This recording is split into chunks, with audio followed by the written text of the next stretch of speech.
Hello everyone, I am myself Dr. �‌𝐼𝐴𝐺𝐵𝐽𝐼. I am the general medicine educator. So in this particular section, I'll be discussing the very important multiple choice questions in the topic of the rheumatology. So the first question is, we have a 45-year-old male presenting to the cardiology clinic with known history of ankylosing spondylitis. He complains of intermittent chest pain and occasional palpitations. Which of the following will not be the possibility in this patient? That is aortic regurgitation, atrial fibrillation, ischemic heart disease, and third degree heart block. Now you take these patients with the ankylosing spondylitis. They are considered as the patients with the seronegative arthritis, where they have an association of the 𝐒𝐴𝐫27. And the other conditions which are associated with 𝐒𝐴𝐫27 are, number one, psoriatic arthritis, then ankylosing spondylitis, then inflammatory bowel disease, then Rheumatoid syndrome. Okay, so these are the conditions where you have the 𝐒𝐴𝐵27 being positive. Now in case of the ankylosing spondylitis, what are the two important articular manifestations? The two important articular manifestations in case of ankylosing spondylitis is, there will be development of the sacroiliitis, that is number one. And the second important articular manifestation in patients with the ankylosing spondylitis is the involvement of the spine, right? The involvement of the spine, where the spine involvement will be in an ascending fashion. So initially the lumbosacral spine, that will be a development of the spondylitis. So initially it is lumbosacral spine, then thoracic spine, and finally the cervical spine is being affected. But in patients with ankylosing spondylitis, there are also the extra articular manifestations, and the most common extra articular manifestation will be in the form of the anterior uveitis. Okay, so anterior uveitis, it is the most common form of the extra articular manifestation, right? Now not only the anterior uveitis, there are also cardiac manifestations as well. So the cardiac abnormality in patients with the ankylosing spondylitis will be in the form of the aortic regurgitation, can be in the form of ischemic heart disease, and as well as the third degree heart block. But please remember, in case of the ankylosing spondylitis, you don't have the development of the atrial fibrillation. So tachyarrhythmias will not be there in patients with the ankylosing spondylitis. What they can have is the bradyarrhythmias is what they can have.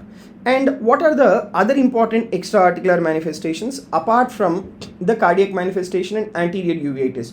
There is also involvement of the spinal cord as such, and that spinal cord involvement will be in the form of cauda equina. And skin involvement can be there, that is in the form of the psoriasis, and lung involvement also is there in patients with the ankylosing spondylitis, and that lung involvement, that is in the form of the upper lobe fibrosis, right? That is in the form of the upper lobe fibrosis. Okay, so this will be the extra articular manifestation in patients with the ankylosing spondylitis. And please remember, the atrial fibrillation is not the feature of the ankylosing spondylitis, right? Now next question, we have a 45-year-old male presenting to the rheumatology clinic with complaints of chronic low back pain and stiffness, particularly worse in the morning and at the night. He reports difficulty in sleeping due to nocturnal pain, which is affecting his productivity at work, and his BASDA index is more than 5. Which of the following treatment options would be most appropriate for this patient's condition? Non-steroidal anti-inflammatory drugs, then sulfasalazine, methotrexate, then infliximab infusion. So now what exactly is the diagnosis of this patient? The diagnosis of this patient is the ankylosing spondylitis, because it is in ankylosing spondylitis the presentation will be in the form of the chronic low back pain, and there will also be stiffness. There will be chronic low back pain, and as well as there will be development of the stiffness. So the diagnosis is ankylosing spondylitis. And in case of the ankylosing spondylitis, what is the drug of choice? The drug of choice in case of the ankylosing spondylitis, it is the NSAIDs, right? It is NSAIDs, that is indomethacin. So indomethacin, it is considered as the drug of choice in patients with the ankylosing spondylitis. Okay, but if you see here, BASDA index is more than 5. Now what is this BASDA index? BASDA index is the index used in the treatment of the ankylosing spondylitis, and it is being introduced by Dr. Bath. Okay, so Dr. Bath stands for the Bath Ankylosing Spondylitis Disease Activity Index. That is what is called the BASDI. And if at all, if the BASDI is less than 4, then we give NSAIDs.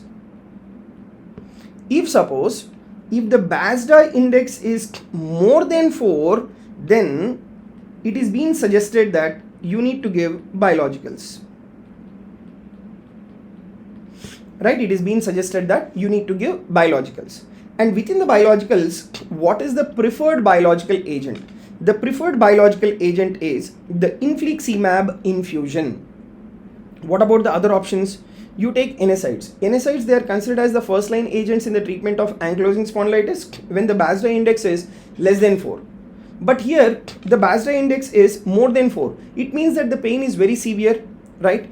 Disability is very severe. So that indicates that there is inadequate response with NSAIDs and they will be requiring the infliximab infusion. Then coming to the sulfasalazine. Sulfasalazine will also ease the manifestations of the ankylosing spondylitis, right? But this sulfasalazine, it is given in patients with the BASDI index of more than 4. But when BASDI index is more than 4, the preferable agent is the infliximab but not the sulfasalazine. And you take methotrexate. Methotrexate, it is not typically used in the treatment of ankylosing spondylitis. Methotrexate, it is the drug of choice in the treatment of rheumatoid arthritis but not in the case of the ankylosing spondylitis. So the answer here is the infliximab infusion. Otherwise, the first line management is NSAIDs, right? But if the BASDI index is more than 4, then you need to give the biological agents. Okay. So the next question: which of the following statements regarding the skin involvement in ankylosing spondylitis is most accurate? The options are: the psoriatic lesions are always present in patients with ankylosing spondylitis and they serve as the confirmatory diagnostic marker. Clubbing-like symptoms and sausage digits are exclusive to ankylosing spondylitis and they are not seen in other conditions. Third option: peripheral arthritis is common feature of the ankylosing spondylitis, whereas axial involvement is more common feature in case of the psoriatic arthritis. Fourth option: psoriatic lesions may or may not be associated with the ankylosing spondylitis. Okay, so the point is, which of the following statements regarding the skin involvement of ankylosing spondylitis is most accurate is the question. Okay, so what you need to understand here is the psoriatic lesions, will they be present in ankylosing spondylitis? Yes, in ankylosing spondylitis the psoriatic lesions are present, but it is not always mandatory. So the psoriatic lesions may or may not be associated with the ankylosing spondylitis. Okay, and the psoriatic lesions are always present in patients with ankylosing spondylitis and serve as the confirmatory diagnostic marker. That is the wrong statement. That is a wrong statement. So psoriatic lesions, it is not a definitive marker in patients with the ankylosing spondylitis. Okay, then clubbing like symptoms and sausage digits are exclusive to ankylosing spondylitis and are not seen in other conditions. You take this clubbing. So clubbing, it is characterized by swelling of the fingertips, bulbous appearance resembling the clubbed fingers. Okay, and this particular clubbing, it is associated with the cardiac conditions and as well as the pulmonary conditions. What are the cardiac conditions where you can have clubbing is cyanotic congenital heart diseases. They are also present in case of the ankylosing spondylitis, right? Then you take pulmonary pathologies. So pulmonary pathologies where you have the presence of the clubbing is interstitial lung disease, cystic fibrosis, lung abscess, right? And in case of necrotizing pneumonia, so these are the conditions where you have the presence of the clubbing. That is respiratory conditions where you'll have clubbing. Okay, so clubbing is not the feature of the ankylosing spondylitis. And peripheral arthritis is common of the ankylosing spondylitis. Let me tell you, in ankylosing spondylitis, you have the involvement of the axial skeleton. Right? In ankylosing spondylitis, you have the involvement of the axial skeleton, whereas in psoriatic arthritis, you have the involvement of the peripheral arthritis. And in case of the psoriatic arthritis, what is that particular joint which is commonly affected? In case of the psoriatic arthritis, the joint which is commonly affected is the DIP. So distal interphalangeal joint is commonly affected in patients with psoriatic arthritis. And the point here you need to understand is psoriasis is not a definitive marker in patients with ankylosing spondylitis. So psoriatic lesions may or may not be associated with the ankylosing spondylitis. Alright. So that was about the ankylosing spondylitis. And one more important point is patients with ankylosing spondylitis, they will have the stiffness of the spine, right? And because of the stiffness of the spine, the flexion movement will get restricted, right? The flexion movement, it will get restricted, okay? And in patients with ankylosing spondylitis, what is the cause of death in patients with ankylosing spondylitis is, it is the fracture of a rigid osteoporotic spine, right? Fracture of rigid osteoporotic spine, that is the cause of death in patients with ankylosing spondylitis. And another important point is, what is the marker which will tell you about the severity of ankylosing spondylitis? So this is serum matrix metalloproteinase, right? So serum matrix metalloproteinase. So this is the marker which will tell you about the severity of the ankylosing spondylitis. All right. So this is about the questions related to ankylosing spondylitis. Okay. Next question. We have a 45-year-old male presenting with sudden onset severe pain, redness, and swelling in his right big toe.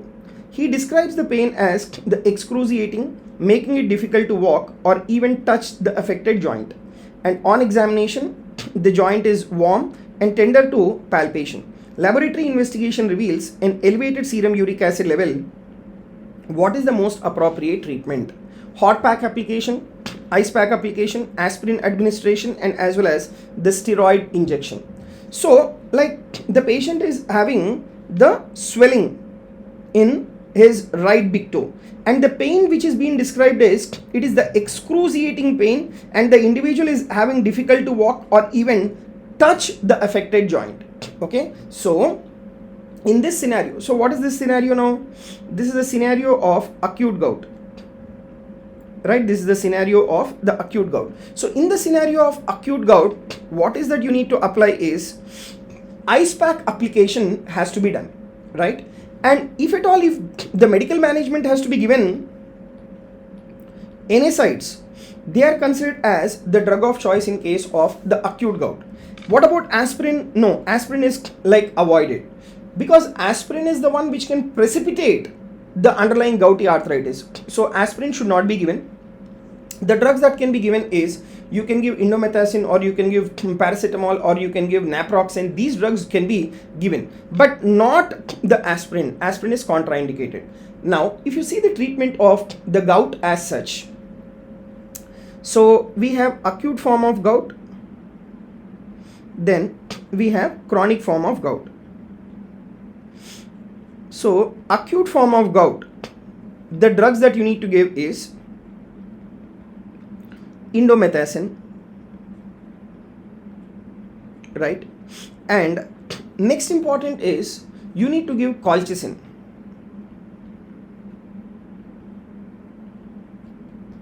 Right, next important is, you need to give colchicine. That is another alternative drug for the treatment of acute gouty arthritis. Then next important group of drugs are steroids, but the preferable drug is the indomethacin. And in acute attack of gout, cold application over the swollen joint is another important part of the treatment. And what is the most common joint that is being affected? That is first metatarsophalangeal joint. First metatarsophalangeal joint is the joint which is most commonly affected in patients with the gouty arthritis, right? And you take chronic gout. So in the scenario of the chronic gout, the drugs that we give is, we give allopurinol, right? And the another important molecule is the febuxostat. Okay, the other important molecule is the febuxostat. So these are the drugs which are considered as xanthine oxidase inhibitors, right? These are considered as the xanthine oxidase inhibitors. Now what these drugs will do? These drugs will reduce the uric acid synthesis. These drugs will reduce the uric acid synthesis. Okay. Then we have a uricosuuric agents. Right, we have uricosuuric agents. Now, what are the examples of the uricosuuric agents? The examples of the uricosuuric agents are number 1, probenecid. Right, number 1, probenecid. Right, and another important molecules are benzbromarone,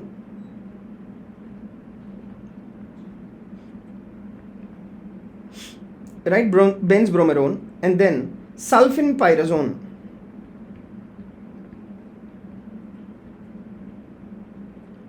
Right, sulfenpyrazone. Okay, so these are the uricosuuric agents. Okay, that is probenecid, benzbromarone, and as well as the sulfenpyrazone. So these are the drugs which are given in the treatment of chronic gout. So this is about the treatment of gout or the gouty arthritis. Okay, so in this particular question which has been given, the ice pack application is important. Now moving on to the next question, we have a 65-year-old male with a known history of renal failure presents to the clinic with recurrent episodes of the acute gout. He complains of severe pain, redness, and swelling in his left ankle joint. Laboratory investigation reveal elevated serum uric acid levels. What is the most appropriate drug of choice for managing his gout? The options are allopurinol, then colchicine, then prednisolone, then febuxostat. So this particular patient is having the history of renal failure. This patient is having the history of renal failure. Now, in a scenario of the renal failure, whenever there is recurrent episodes, what is the drug that you have to give? You cannot give allopurinol, because allopurinol, it is metabolized. It is a xanthine oxidase inhibitor, but it is metabolized in the liver and it is excreted through the kidney. So that is the reason why allopurinol cannot be given. Right, whereas you take colchicine. Colchicine is also the drug which is excreted through the kidney. So that is the reason why the colchicine also should be avoided. Whereas prednisolone, it is a corticosteroid that can be used to manage the acute gout attacks by reducing the inflammation. Right, and this prednisolone, it is not contraindicated in patients with a renal failure. Right, but this prednisolone, it is not the drug which is given in long-term management. Our patient is having recurrent episodes of acute gout. So this is not the drug which can be given in long-term management of the gout. Then what is that particular molecule that can be given in the long-term management in a scenario of the renal failure is the febuxostat. And this particular febuxostat, it is considered as the xanthine oxidase inhibitor. Okay, and we were discussing about the uricosuuric agents in the previous question. So what are the examples of the uricosuuric drugs? That includes probenecid, right, and another important molecule is lesinurad. So probenecid and as well as the lesinurad, these are the uricosuuric agents. Right, so this is about the question related to the treatment of gout or gouty arthritis. Now the next question is, we have a 60-year-old male presents with the stiffness and as well as limited range of motion in the right knee joint. On examination, there is no significant swelling or redness is observed in the affected knee, which is non-tender to palpation. The X-ray image is shown below. The patient undergoes the synovial fluid aspiration and microscopic examination of the synovial fluid. What type of crystals is most likely to be seen in the patients of the synovial aspirate? Monosodium urate crystals, cysteine crystals, calcium oxalate crystals, calcium pyrophosphate crystals. Okay, so whatever the clinical picture which has been given, where there is stiffness and as well as limited range of motion in the right knee, and there is no significant swelling and there is no redness, and it is non-tender, this is important point, non-tender to palpation, and you can see the X-ray, there is reduced joint space. So what is this clinical scenario suggestive of? Do we consider it as osteoarthritis? No. Why? Because in osteoarthritis, it will be tender on palpation. right? So non-tender on palpation, and there is stiffness and limited range of motion that is observed in the scenario of the pseudogout, right? That is observed in the scenario of the pseudogout. And this particular pseudogout, it is characterized by the presence of the calcium pyrophosphate crystals on the synovial fluid aspirate. And what are the conditions where you will have monosodium urate crystals within the synovial fluid? That is gout or the gouty arthritis, right? And in case of the pseudogout, the joints which are commonly affected are the knee joint is commonly affected, then followed by that the other joints are the hips, then shoulders, and then followed by that you have the involvement of the wrist, right? And what are the other findings? The other findings is there will be narrowing of the joint space, and there will be presence of the subchondral cyst, right? Narrowing of the joint space and presence of the subchondral cyst. And this calcium pyrophosphate crystals, they are very much characteristic of the pseudogout. Whereas you take the cystine crystals, this particular cystine crystals, they are found in the genetic disorder that is cystinuria, right? So in cystinuria you have the presence of the cystine crystals. Whereas you take calcium oxalate crystals, they are commonly associated with the kidney stones, right? They are commonly associated with the kidney stones, okay? And these calcium oxalate crystals, they are not typically seen in the synovial fluid in the context of the acute joint inflammation, right? Now if you take the differences between the crystals of gout and as well as the pseudogout, in case of gout the crystals are the uric acid crystals, and in case of pseudogout it is the calcium pyrophosphate dehydrogenase crystals.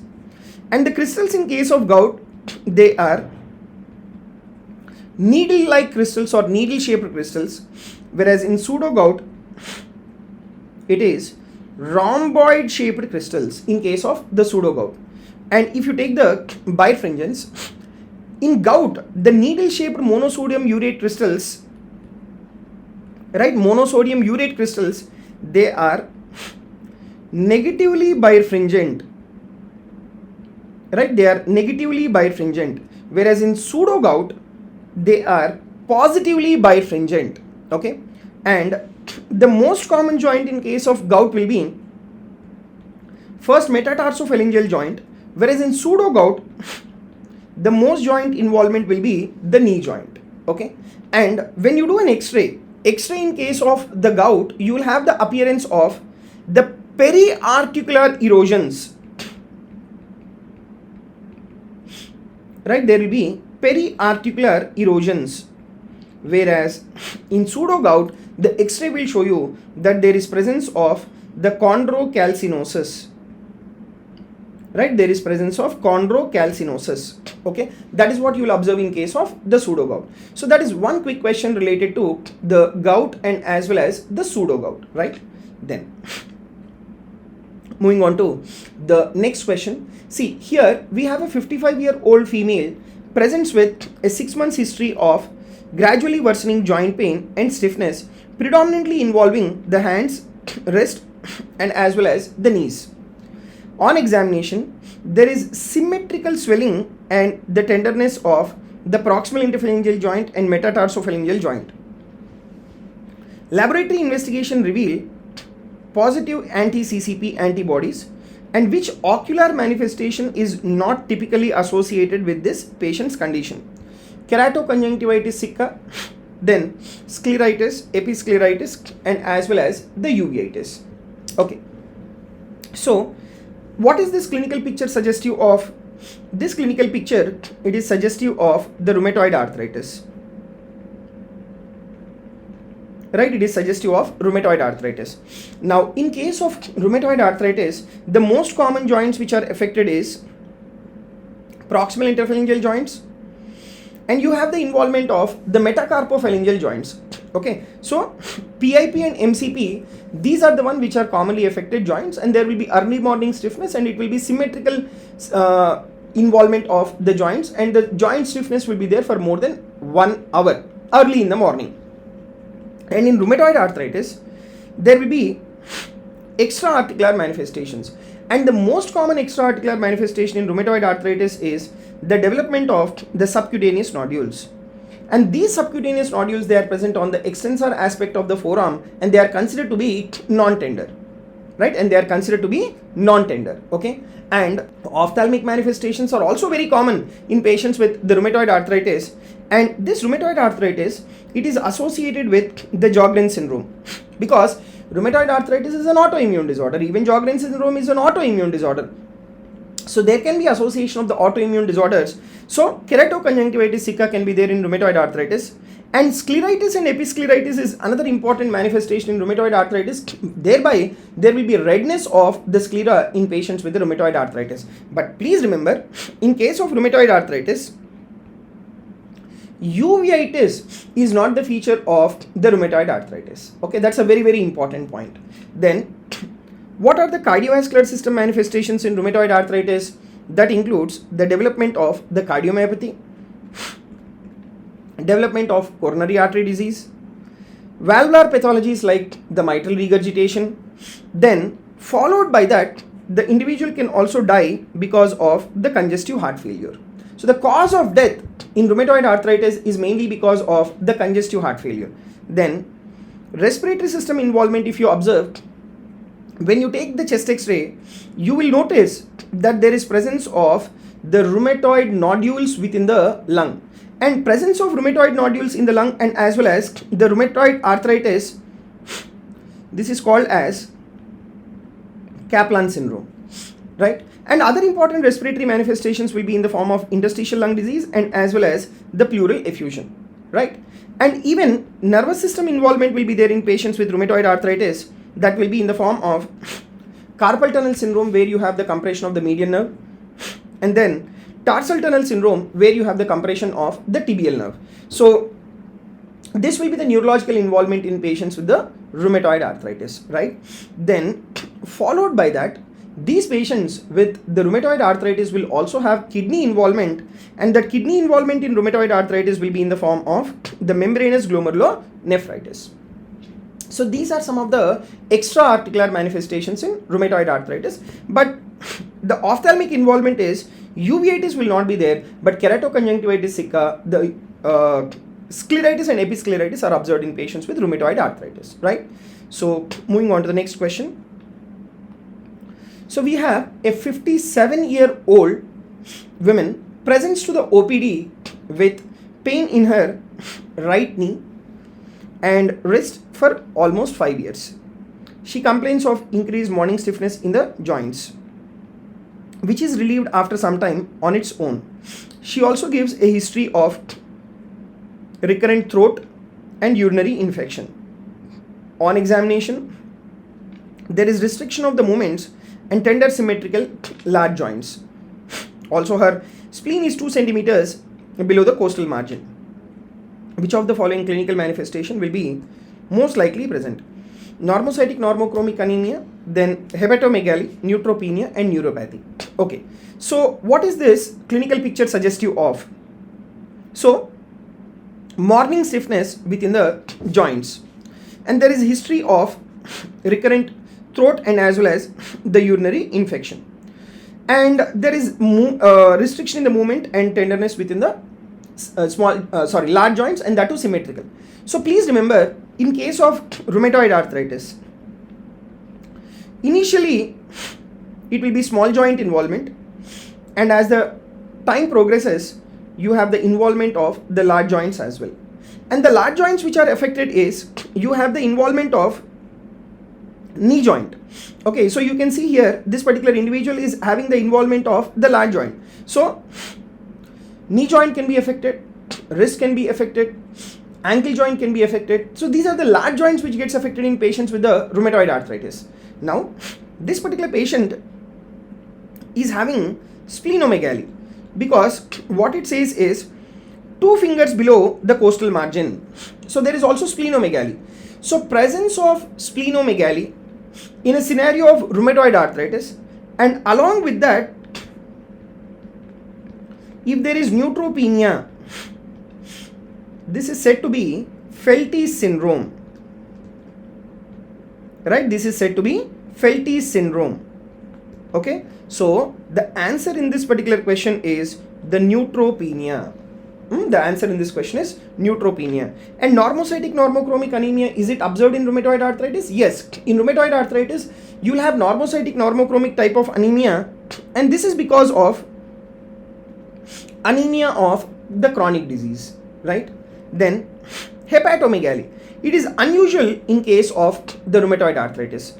Then neuropathy, yes, there can be carpal tunnel syndrome where you have the involvement of the median nerve, and there can also be tarsal tunnel syndrome where you have the involvement of the tibial nerve. Okay, so this is about the question related to Felty syndrome where you have rheumatoid arthritis, splenomegaly and the neutropenia. Okay, then we have a 45-year-old postmenopausal woman presents with bilateral symmetrical involvement of the small hand joints, including PIP, MCP and the wrist joints. She complains of inflamed joints, pain and tenderness and morning stiffness that improves with the activity. On examination, there is evidence of flexor tenosynovitis and reduced grip strength. Which of the following is the most likely diagnosis? The options are osteoarthritis, rheumatic fever, rheumatoid arthritis and the gout. So please remember, the presence of flexor tenosynovitis, it is the hallmark in patients with the rheumatoid arthritis. Okay, it's the hallmark feature of rheumatoid arthritis, and in rheumatoid arthritis it is mainly the small joints, that is MCP, then PIP, then MTP are affected. But please remember, in case of rheumatoid arthritis, distal interphalangeal joint involvement is not observed. Distal interphalangeal joint involvement is observed in osteoarthritis, and distal interphalangeal joint involvement will be there in case of the psoriatic arthritis, but not in case of rheumatoid arthritis. And in case of rheumatoid arthritis, you also have the involvement of the spine, and the spine which is affected is the cervical spine, and within the cervical spine you have 7 cervical vertebra. So it is mainly the involvement of C1 and as well as C2, that is the atlas and as well as axis. So these patients will have atlantoaxial dislocation. These patients will have atlantoaxial dislocation, and because of the atlantoaxial dislocation there can be spastic quadriparesis, and there will be also pain in the occiput area that will be radiating to the cervical spine, and these patients will also have sensory abnormalities. Okay, so the answer in this question is the rheumatoid arthritis. Okay, and what is the investigation of choice in rheumatoid arthritis? The investigation of choice will be anti-CCP, that is the investigation of choice in patients with rheumatoid arthritis, whereas RA factor will be positive but it is non-specific, and the markers of the inflammation, that is the ESR and as well as the CRP, they are elevated in patients with the rheumatoid arthritis. And the another important point in patients with rheumatoid arthritis that you need to know is the X-ray of the joints. So if you take the X-ray in patients with rheumatoid arthritis, you will notice that there is periarticular osteopenia, right? There is periarticular osteopenia, and there will also be decrease in the joint space, right? There will also be decrease in the joint space. That is what you will observe in the X-ray of the patients with the rheumatoid arthritis, right? And when you do MRI will demonstrate that there is presence of tenosynovitis, and tenosynovitis, it is the hallmark in patients with the rheumatoid arthritis. And when you do a synovial fluid analysis also, so synovial fluid analysis, right, synovial fluid analysis in patients with rheumatoid arthritis will show you that there are nearly around 5,000 to 50,000 cells per cubic millimeter, right? The number of inflammatory cells will be around 5,000 to 50,000 cells per cubic millimeter. So that is what you will notice in patients with the rheumatoid arthritis, right? Now moving on to the next question. Okay, so we have a 50-year-old man diagnosed with rheumatoid arthritis. The rheumatologist initiate the treatment with methotrexate. However, despite being on methotrexate for several weeks, the symptoms show limited improvement. In response to the inadequate response to the methotrexate, the rheumatologist decide to add the second DMARD to the treatment regimen. Leflunomide is chosen as the adjuvant to methotrexate in an attempt to achieve better disease control and symptom remission. However, after few more weeks on this combination therapy, the symptoms still persist and have not shown significant improvement. So considering the lack of improvement with methotrexate and the addition of the leflunomide, which of the following medication is likely to be prescribed next? So try the same regimen: adalimumab, hydroxychloroquine, then sulfasalazine. So in patients with rheumatoid arthritis, drug of choice is methotrexate. And this methotrexate, the dosage is around 5 to 20 milligrams, which is given once weekly. And the remaining 6 days, the patient has to be given the folic acid because methotrexate is a folate antagonist.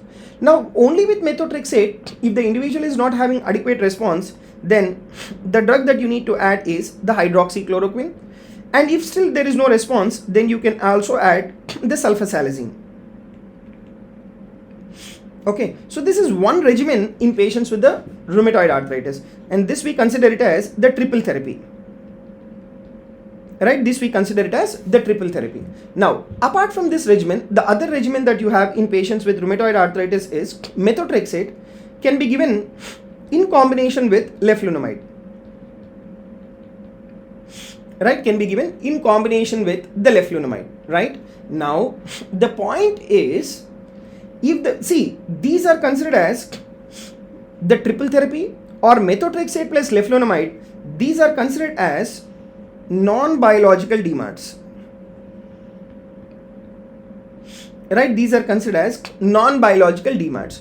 Now, if with non-biological DMARDs, if the individual is not having adequate response, then you need to add the biologicals. Right, then you need to add the biologicals. Okay, and among the biologicals, it is the TNF alpha blocker. So it is the TNF alpha blocker that you need to add.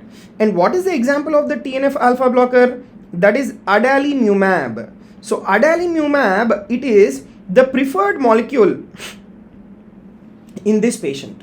Okay, so this adalimumab, which is a TNF alpha blocker, it will target the TNF alpha, which is the pro-inflammatory cytokine which is involved in the pathogenesis of the rheumatoid arthritis. Right, which is involved in the pathogenesis of the rheumatoid arthritis. Okay, so it is, trying the same regimen does not make any sense because the symptoms are worsening in this patient in spite of the methotrexate and leflunomide.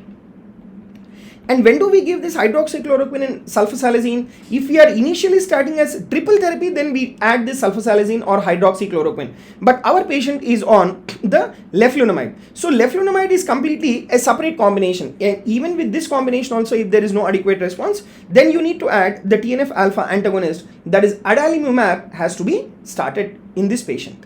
So if you see the next question, we have a 45-year-old male presenting with 2 months history of the progressive cough, dyspnea on exertion and night sweats.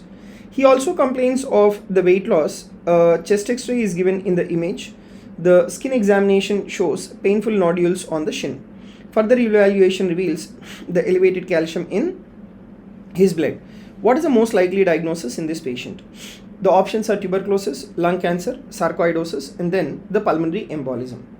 Now, with the clinical picture which has been given, right, where there is the painful nodules over the skin, there is over the shin of the tibia, and there is dyspnea on exertion, and there is also the progressive cough and as well as the night sweats. And apart from all these, if you see that there are also what are these painful nodules? These painful nodules, they are nothing but the erythema nodosum. So among the options which has been given to you, where all you can have this erythema nodosum, that is in 2 options.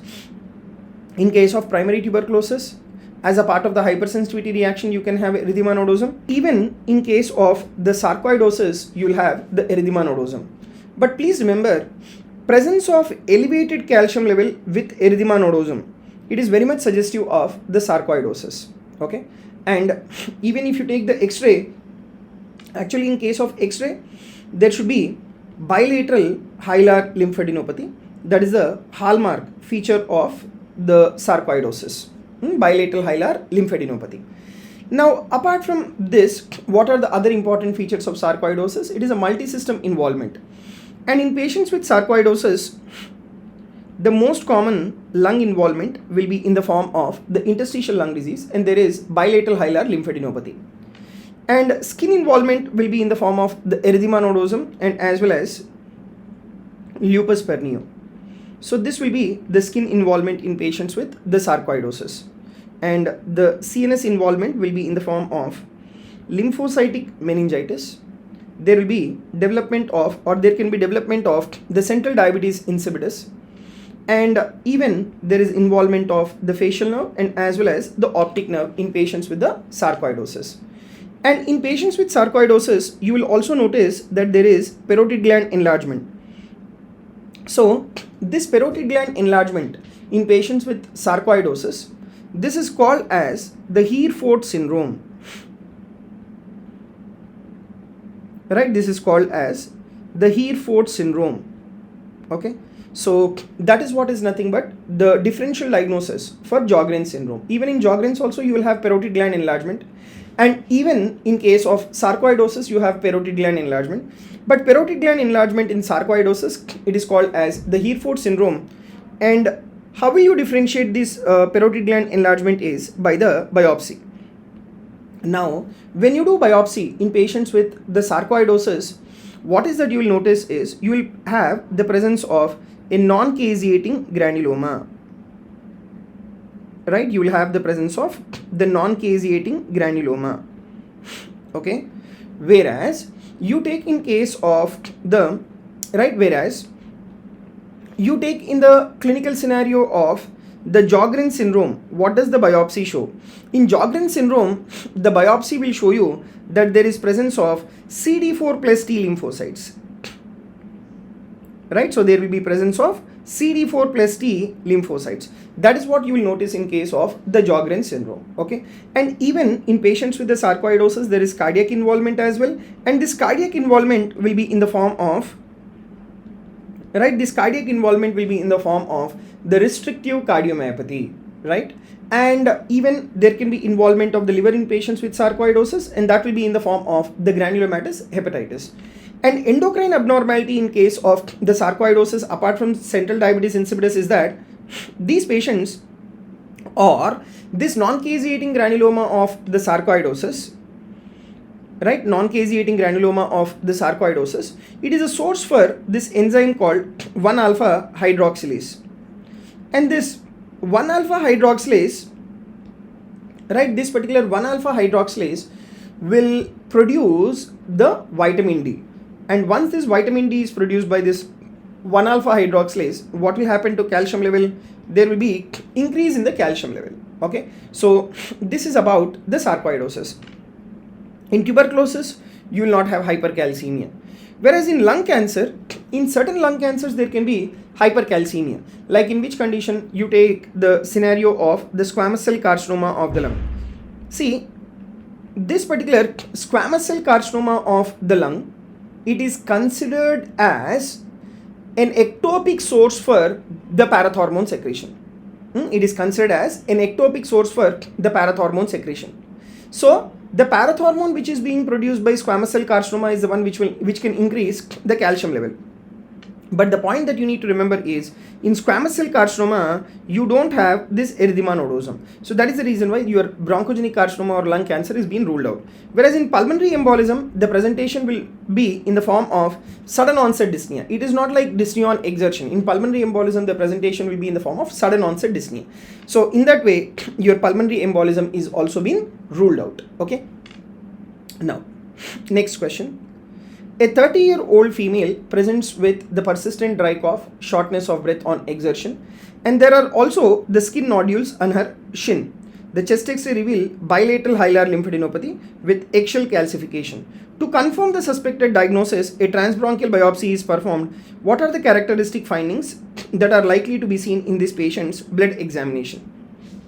So, The patient is having dyspnea and skin nodules on her shin, and chest X-ray is revealing bilateral hilar lymphadenopathy with eggshell calcification. So what is this suggestive of? This is suggestive of the sarcoidosis, right? And what is this particular skin nodules on her shin? The skin nodules on her skin, it is nothing but the erythema nodosum, right? It is nothing but the erythema nodosum. Now, whenever you do a transbronchial biopsy, okay, what will happen to the ACE levels? The ACE levels in these patients, they are increased, because your non-caseating granuloma, it is a source for 1-alpha hydroxylase and even for the source for the angiotensin converting enzyme levels. So ACE levels, they are increased. Now what happens to the CD4 to the CD8 ratio?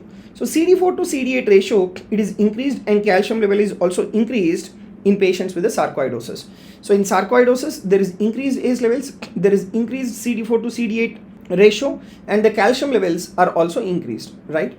And in patients with sarcoidosis, right, in patients with sarcoidosis, what is the investigation of choice? The investigation of choice will be the biopsy, right? The investigation of choice will be biopsy. Now what does this biopsy show? The biopsy shows the presence of non-caseating granuloma,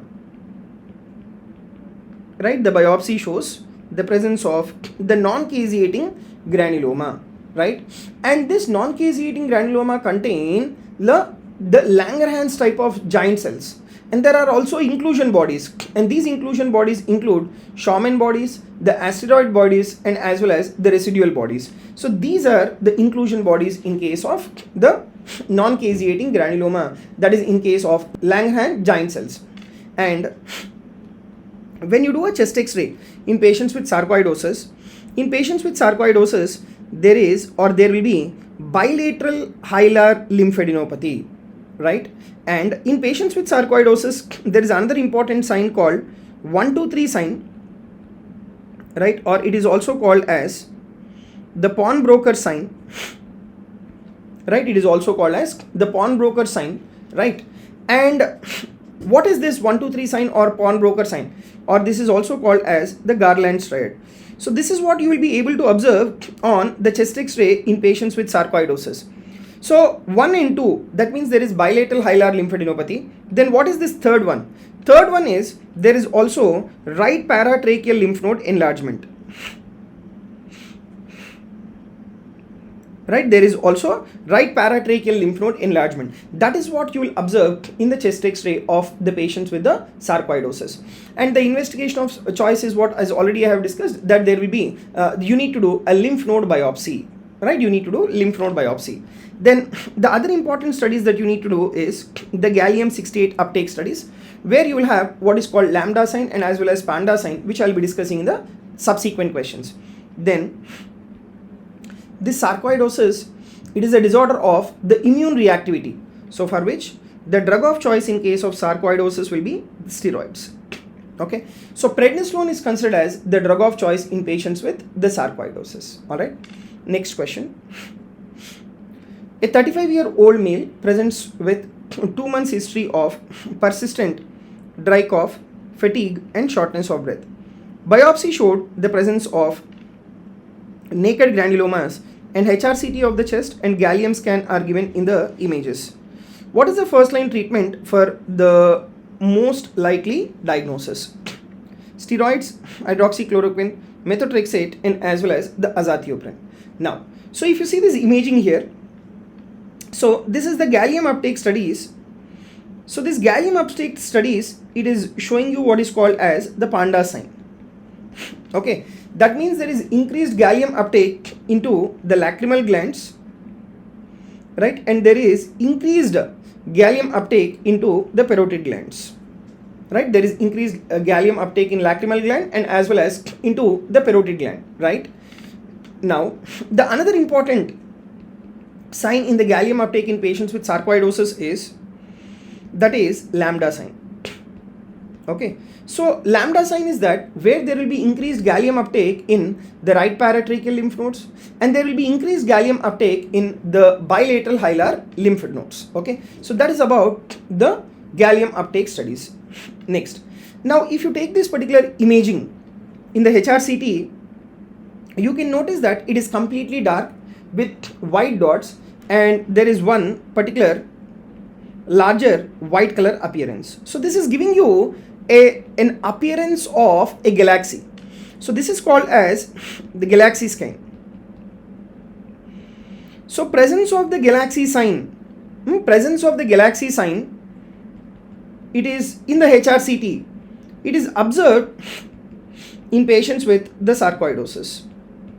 And in case of sarcoidosis, what is the treatment? So in case of sarcoidosis, the drug of choice will be the steroids. Okay. Then what about the other drugs? Hydroxychloroquine. Hydroxychloroquine, it is used as steroid sparing agent.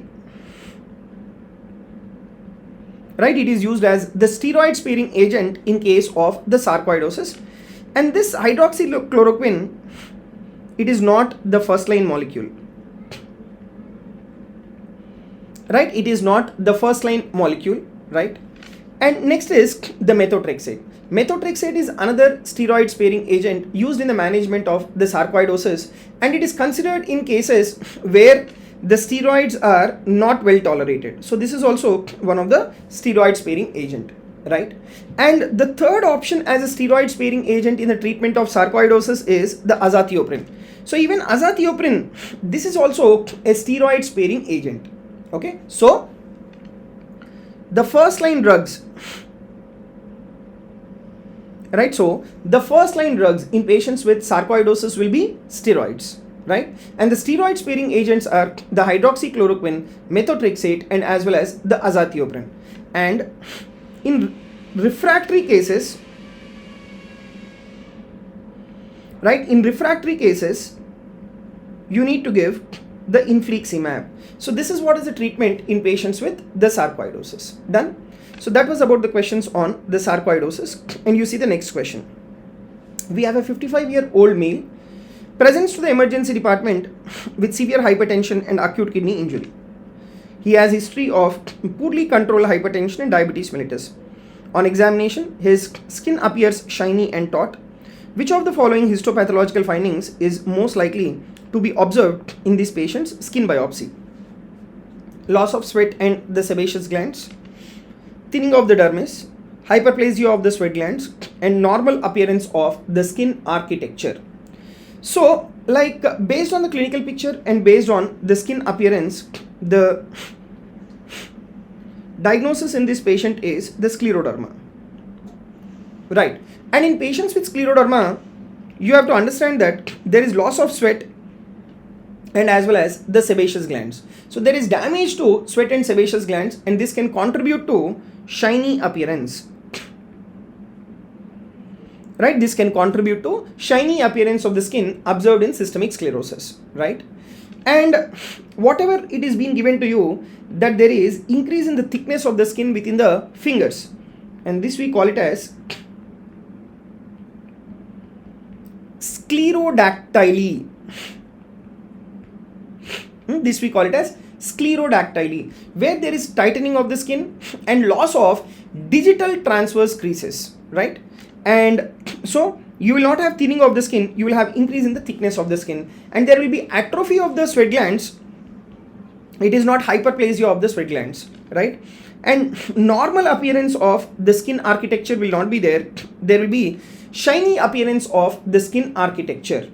And in these patients with the systemic sclerosis, actually we have two forms of scleroderma. One is limited scleroderma, right? One is the limited scleroderma, and the other one is the systemic scleroderma, right? The other one is the systemic scleroderma. Now, if you take this limited scleroderma, you have a very limited skin involvement, and the visual organ involvement will be there, right? But this visual organ involvement will be late in patients with the limited scleroderma. Whereas in case of the systemic scleroderma, there will be widespread skin involvement, right? There will be widespread skin involvement, and even visual organ involvement can be there, right? So visual organ involvement will be diffuse and it will be rapid, right? It will be multiple visual organs are affected and it is rapid involvement of the visual organs, right? And the next important is, what are the other organs which are affected in patients with the systemic scleroderma? So in case of limited scleroderma, you need to be aware of one important syndrome called CREST syndrome. So in CREST syndrome, you have calcinosis, Raynaud's phenomena, esophageal dysmotility, sclerodactyly, and as well as the telangiectasia. Whereas in systemic scleroderma, along with the skin involvement, right, along with the skin involvement, there is also the visceral organ involvement as well. What are the visceral organs? So GIT involvement will be there, that is in the form of lower esophageal sphincter fibrosis. There will be fibrosis of the lower esophageal sphincter that can cause the GERD, right? And even stomach involvement can be there, and even intestinal involvement will be there. So stomach and intestinal involvement will be in the form of that there is reduced gut motility. And this reduced gut motility will make the individual to have loss of peristaltic movement. So the food will stay within the intestine, right? And the food which stays within the intestines, they undergo fermentation by the intestinal bacteria, and there is excess of gaseous production within the intestine, and that we call it as pneumatosis intestinalis. That we call it as pneumatosis intestinalis, all right? And that will be GIT manifestations. Lung involvement can also be there, that is in the form of interstitial lung disease and pulmonary fibrosis. And cardiac involvement can also be there in case of scleroderma, and that is in the form of the restrictive cardiomyopathy causing heart failure with preserved ejection fraction. And because there is hypoxia due to lung involvement, these patients will develop pulmonary hypertension, and pulmonary hypertension is considered as the cause of death in patients with the scleroderma. And these patients, they are having this kidney injury as well and hypertension as well. What could be the reason for that? That is due to scleroderma renal crisis.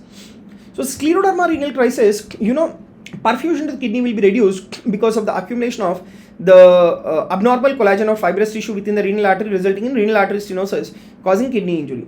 And once there is renal artery stenosis, there will be activation of RAS, and that will result in the development of hypertension. So in this question, the answer is loss of the sweat and as well as sebaceous glands. That is what is observed in patients with the scleroderma, right? Next question. A 50-year-old female, right, presenting with the complaints which are characterized by episodic color changes in her fingers in response to cold temperature or emotional stress. She mentions experiencing these symptoms for several years. Upon examination, the patient is noted to have thickening and tightening of the skin on her fingers. She also reports occasional episodes of the ischemic pain in her digits, particularly during the cold weather. So which of the antibodies is most likely to be positive in this patient? Okay, so what is this suggestive of? Patient is giving you the clinical picture of Raynaud's phenomena. Patient is giving you the clinical picture suggestive of the Raynaud's phenomena. Now, in case of the scenario given, what could be the underlying cause for the development of the Raynaud's phenomena? So she also reports occasional episodes of the ischemic pain in her digits, mainly during the cold weather. That is what is exactly the feature of the Raynaud's. And one of the very important conditions where you can have the Raynaud's phenomena is the scleroderma, right? And that too, in which form of the scleroderma the Raynaud's phenomena is common is, it is actually observed in both limited and as well as diffuse scleroderma. But if you take the clinical picture here, there is only cutaneous manifestations. So this individual, there is no visual organ involvement. So visual organ manifestations are not there in this patient. So there is just only cutaneous involvement. So that is the reason why I will consider this as a limited scleroderma, what the patient is suffering with. And in case of limited scleroderma, the antibody will be anti-centromere antibody. Whereas anti-topoisomerase antibody, it is positive in case of diffuse scleroderma. Okay, so that is the reason why the answer is anti-centromere antibody. Whereas in case of diffuse scleroderma, the other antibody that you need to remember is anti-SCL70, right? Anti-SCL70. Okay, so that is another important antibody in case of the systemic scleroderma, right? So the answer is anti-centromere antibody.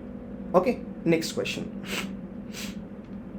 We have a 55-year-old male presenting with red, violet or purple discoloration of his toes upon exposure to heat. He also complains itching all over the body during the warm bath. Additionally, he reports occasional color changes in his lower limb extremities in response to cold temperatures. Which of the following conditions is most likely responsible for this particular symptoms, right? So the answer, okay, the options are polycythemia vera, deep vein thrombosis, systemic lupus erythematosus, and then the peripheral arterial disease. So here actually there is like change in the color of the skin, red, violet or purple discoloration in his toes upon exposure to heat, not exposure to cold. So in that way your Raynaud's phenomena is like completely ruled out. Raynaud's phenomena is completely ruled out. Then what is the answer here? See, whatever this clinical picture is given, that is change in color to red, violet, purple upon exposure to heat, this is suggestive of erythromelalgia, right? This is suggestive of the erythromelalgia.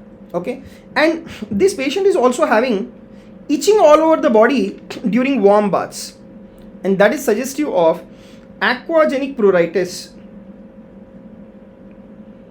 right? So this is suggestive of the aquagenic pruritus. So erythromelalgia, aquagenic pruritus, and the presence of Raynaud's phenomena. If you take the lower limbs, so in the lower limbs, the lower limb extremities, there is occasional color changes in response to cold temperature. So what is this suggestive of? This is suggestive of Raynaud's phenomena. So presence of erythromelalgia, aquagenic pruritus and Raynaud's phenomena, this is suggestive of the polycythemia vera. So these are all the features of polycythemia vera, right? So the answer is A here.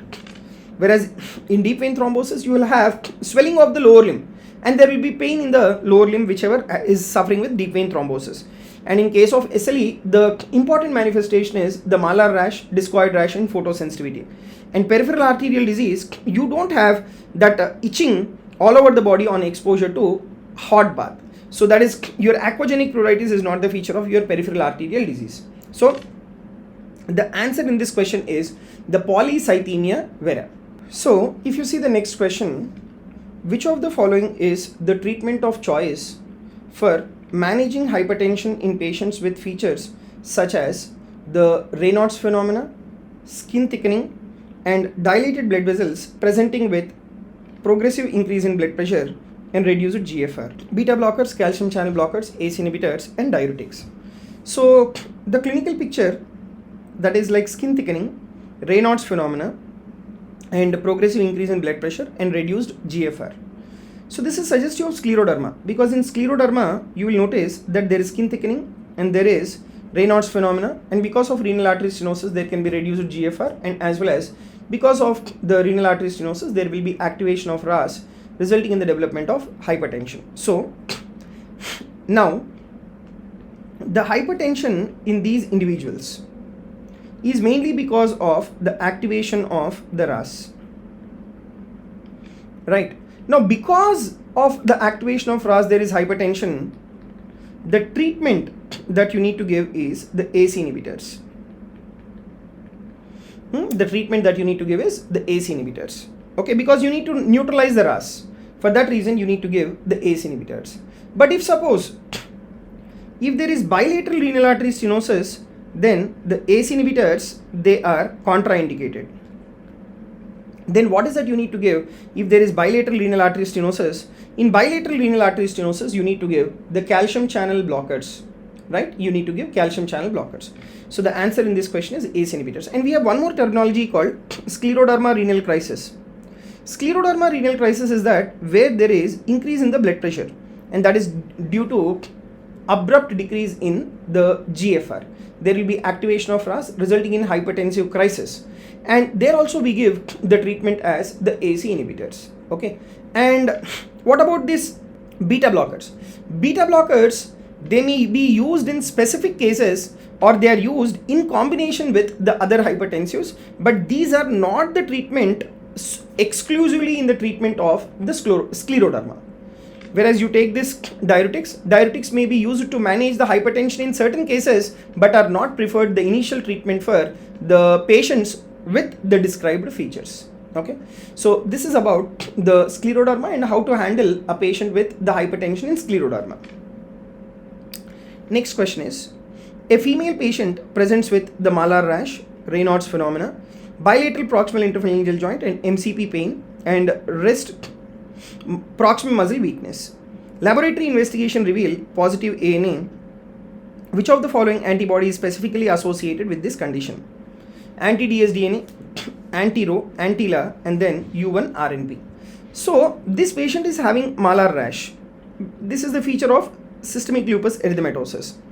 Patient is having Raynaud's phenomena. This is the feature of the scleroderma, right? And the patient is having bilateral proximal and as well as metacarpophalangeal joint involvement. This is suggestive of rheumatoid arthritis. And patient is having proximal muscle weakness. This is suggestive of polymyositis, right? Now, so what is this diagnosis now? Diagnosis is multi-system connective tissue disorder. Okay, so this is MCTD. Now, what is the treatment that you will give in the scenario of the MCTD? Okay, what is the antibody? Actually, the treatment is we give steroids only, right? But what is the antibody in case of the MCTD? In MCTD, the antibody is U1-RNP antibody. Whereas you take the anti-dsDNA. So anti-dsDNA, this is the most specific antibody, and this will tell you about the CVRT in case of the SLE. Okay, actually there are two important most specific antibodies in SLE. One is anti-Smith and the other one is anti-dsDNA. But anti-Smith is like more preferred as the most specific antibody than compared to that of the anti-dsDNA. And importance of anti-dsDNA is it will tell you about the CVRT of the systemic lupus erythematosus, right? Then anti-Rho and anti-La, these two, they are found in case of the Sjogren's syndrome. So in Sjogren's syndrome, you have the anti-Rho and as well as the anti-La. But the antibody here is the U1-RNP antibody, right?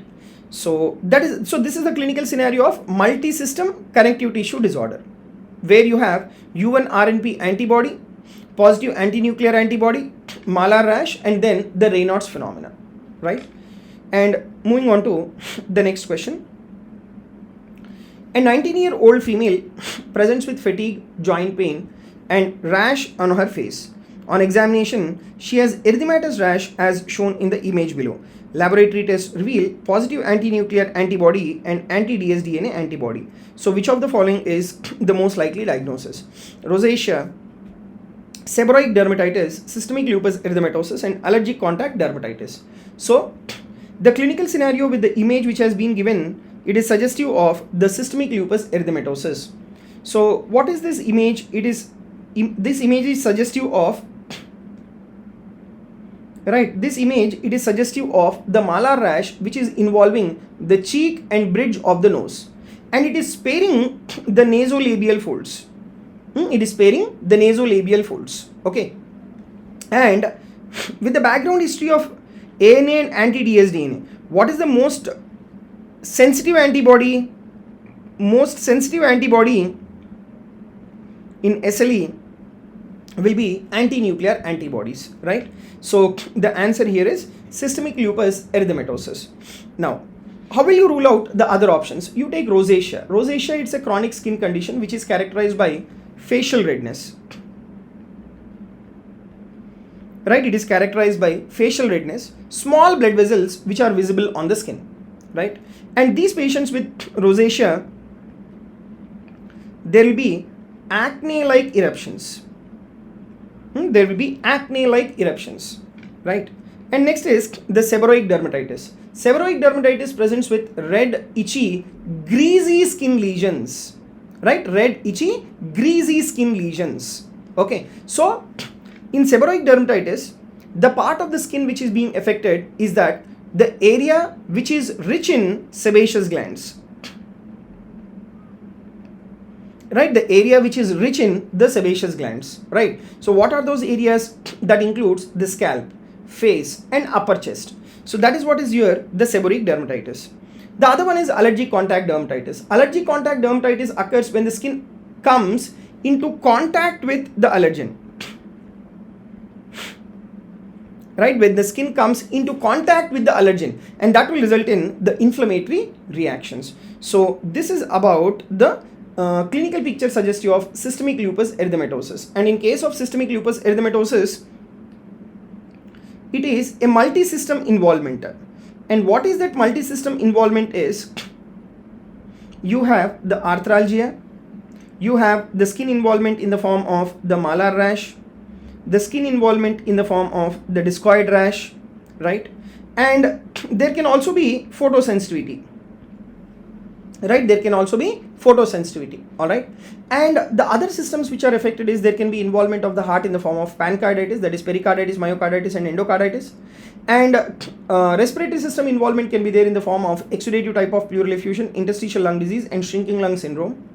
Kidney involvement can be there in the form of lupus nephritis, and CNS involvement can be there in the form of seizures and psychosis, right. So these are the multiple systems which are affected in patients with the SLE. Right, so the answer in this particular question is systemic lupus erythematosus. Next, we have a 53-year-old woman presents for the follow-up visit after having high blood pressure on her last visit. She was prescribed hydralazine, a beta blocker and furosemide. She currently explains of the fever, muscle ache, joint pain and rash. And physical examination revealed scaling erythematous facial rash. Physician orders an autoantibody panel, that is anti-nuclear antibody is positive and anti-histone antibody is positive. What is the most likely diagnosis? Systemic lupus erythematosus, hydralazine induced lupus erythematosus, beta blocker induced systemic lupus erythematosus and the furosemide induced systemic lupus erythematosus. So this patient is having the antibody, the anti-histone antibody, which is suggestive of drug-induced lupus, right? Among the drugs what the patient is taking, the drug which can induce the lupus is, that is the hydralazine. So it is the hydralazine induced lupus erythematosus. And what are the other drugs? That includes sulfonamides, right, sulfonamides. Then next important molecule is hydralazine. Next is the isoniazid, okay, and next is the procainamide. Right, next is procainamide. So these are the drugs which will be inducing the SLE, right? And among the these drugs, in the question like what has been given is the hydralazine has been given. This is the one which is associated with the development of the drug-induced lupus, right? And in patients with drug-induced lupus, like what is very important is you need to remove the offending drug. Once you remove the offending drug, after a few months, the features of the lupus, they will return back to normal. Right, and different mechanisms have been said about the autoimmunity and drug-induced lupus, but some of the genetic risk factors. So which group of individuals are at risk of development of drug-induced lupus is the individuals who are having the HLA association, that is DR, right, HLA association DR 0301, right, and another important HLA association is HLA-DR4 association, right? And so the question which is being given to you, it is suggestive of drug-induced lupus, and it is mainly the hydralazine, which is an arteriolar vasodilator used in the treatment of the hypertension. In systemic lupus erythematosus, like you don't have the anti-histone antibody, so it's ruled out. And beta blockers, they are less common to cause the drug-induced SLE, and even the furosemide, it does not cause the SLE, right? So the answer in this question is the hydralazine induced systemic lupus erythematosus, right? Next question. So we have 35-year-old female presents with fatigue and shortness of breath on exertion. On physical examination, the hollow systolic murmur is heard at the apex. The echocardiography reveals the mitral regurgitation. The patient is having the history of the SLE. Which of the following is most likely the cause for a mitral regurgitation? Infective endocarditis, rheumatic heart disease, Libman-Sacks endocarditis and mitral valve prolapse. So the patient is having The background history of systemic lupus erythematosus. Now the patient is presenting with holosystolic murmur causing shortness of breath. Now this particular holosystolic murmur with the background history of systemic lupus erythematosus, you need to suspect that there is development of endocarditis in this patient, right? And the type of endocarditis is Libman-Sacks endocarditis, right? And the valvular lesion that is observed is mitral regurgitation. And this mitral regurgitation is the one which is associated with the development of the holosystolic murmur. Now, so the type of carditis will be Libman-Sacks endocarditis. But what you have to remember is in patients with SLE, all the three layers can be affected. There can be pericarditis, there can be myocarditis, and there can also be endocarditis. But for pericarditis, the presentation will be in the form of the chest pain. Right, the presentation will be in the form of the chest pain. Whereas for myocarditis, the presentation can be in the form of the heart failure. And for endocarditis, it is the valvular involvement. Right, there will be valvulopathy. So whatever this particular patient is having is Libman-Sacks endocarditis, where you have the involvement of the mitral valve resulting in mitral regurgitation. So the answer is C in this particular question. Right, next question. So we have a 10-year-old child presenting with red raised rash on her buttocks and legs. The mother reports that the child also have the joint pain, abdominal pain, and fresh blood in the stools yesterday. Labs reveal elevated IgA levels. What do you think is the most likely diagnosis? Henoch-Schfnlein purpura, idiopathic thrombocytopenic purpura, amyloidosis, and Burgess. So whatever the clinical scenario has been given, the clinical scenario, it is in the form of blood in the stools, joint pain, abdominal pain, and rash over the buttocks. So this is suggestive of Henoch-Schfnlein purpura. Not only the clinical manifestation, even the presence of elevated serum IgA levels. Okay, it is not the IgA within the mesangium. IgA in the mesangium, if it is elevated, that is called IgA nephropathy or mesangial-proliferative glomerulonephritis. It is the IgA which is elevated in the serum. So this is suggestive of the Henoch-Schfnlein purpura. And these patients with Henoch-Schfnlein purpura, the other important manifestation is these patients can also present with the hematuria. And because the IgA is elevated, it is also called IgA vasculitis, right? IgA vasculitis. And this Henoch-Schfnlein purpura, this is most common in children, right? Actually, Henoch-Schfnlein purpura is present in both children and adults, but Henoch-Schfnlein purpura is most commonly present in children rather than adults. And in patients with Henoch-Schfnlein purpura, the drug of choice is steroids. Drug of choice is steroids. So the answer is A in this particular question, right? And moving on to the next question. A 6-year-old child presenting with sore throat, fever, and skin rash. The oral examination shows the erythematous enlarged tonsils. The skin rash is blanching, papular rash that lacks the confluence. So which of the following is the most likely diagnosis? Scarlet fever, Kawasaki disease, measles, hand, foot, and mouth disease.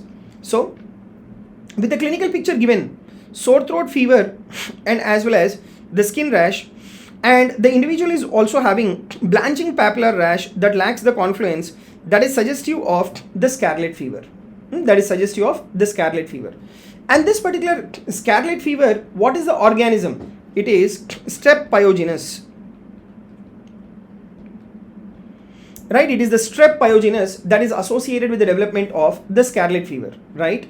And the point here you need to understand is the scarlet fever manifests as the skin rash, most commonly associated with bacterial pharyngitis. Whatever this particular sore throat which has been explained to you here, right, that is suggestive of the bacterial pharyngitis. Okay, and these patients, if you observe the skin, you have the presence of the sandpaper rash.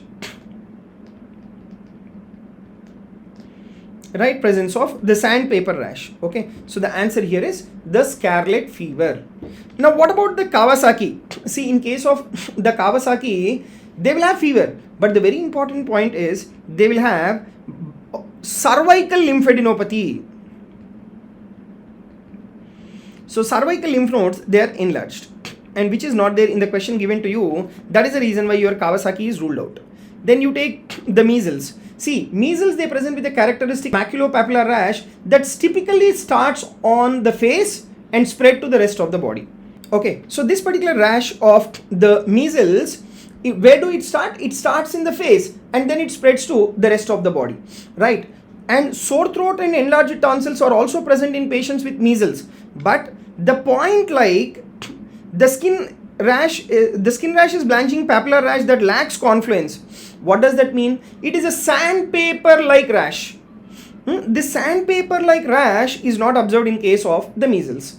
Whereas the hand, foot and mouth disease, it is characterized by rash on hands, feet and inside the mouth.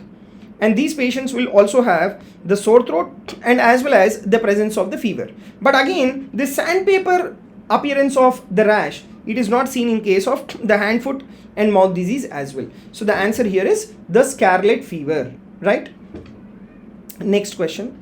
A 3-year-old child is brought to the pediatric clinic with high fever for the past 5 days. His parents notice redness in the child's eyes and rash on the body. On examination, the physician observes unilateral lymph node enlargement in the cervical region. The child's tongue appear to have a distinct appearance. What is the most likely diagnosis for this children's condition? Scarlet fever, Kawasaki, measles and as well as the rubella. So the patient is having high fever. The patient is noticed to have redness in the child's eyes and rash on the body. And there is unilateral lymphadenopathy, and that too in the cervical region. So this is suggestive of the Kawasaki disease. And what is another name for Kawasaki? That is mucocutaneous lymph node syndrome. So whatever the clinical scenario given is consistent with the Kawasaki disease, and it is a vasculitis that primarily affects the young children, typically under the age of the 5 years. Right, typically under the age of the 5 years. And in addition to fever, 4 out of 5 that has to be present. So fever should be there. Along with fever, there should be conjunctivitis, right? There should be development of rash. There can be edema, and there can be lymphadenopathy, and there will also be mucus involvement, that is in the form of the strawberry tongue.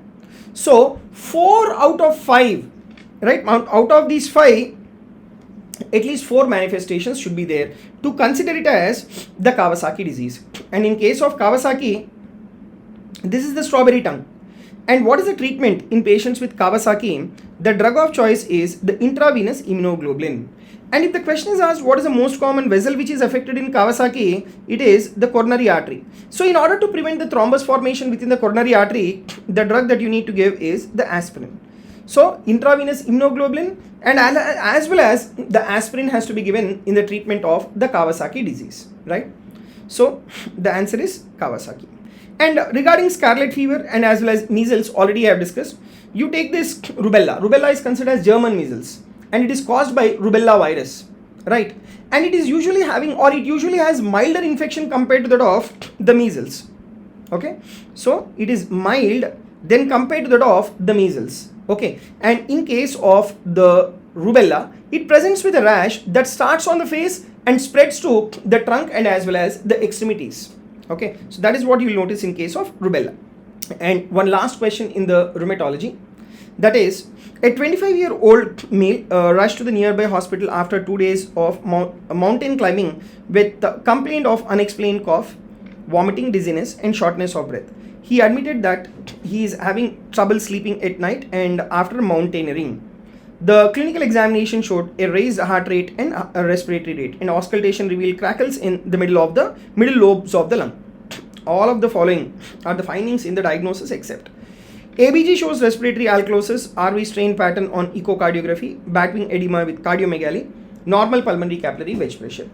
Now, with the clinical scenario which has been given, what is this suggestive of? This is suggestive of the acute respiratory distress syndrome, right? And in case of the acute respiratory distress syndrome, what is that you will have? You will have diffused bilateral pulmonary infiltrates. You will not have the picture of batwing appearance. You will not have the picture of batwing appearance. It is observed in case of the cardiogenic pulmonary edema. Whereas in ARDS, it is non-cardiogenic pulmonary edema, and ABG shows respiratory alkalosis because of tachypnea and carbon dioxide washout, and RV strain will be there because ARDS there will be hypoxia causing pulmonary artery vasoconstriction and increased afterload on the right ventricle, due to which there is RV strain. And in case of the cardiogenic pulmonary edema, there is increased pulmonary capillary wedge pressure, whereas in ARDS, the pulmonary capillary wedge pressure will remain normal. Okay, so these are some of the very important questions in this particular topic. Thank you very much.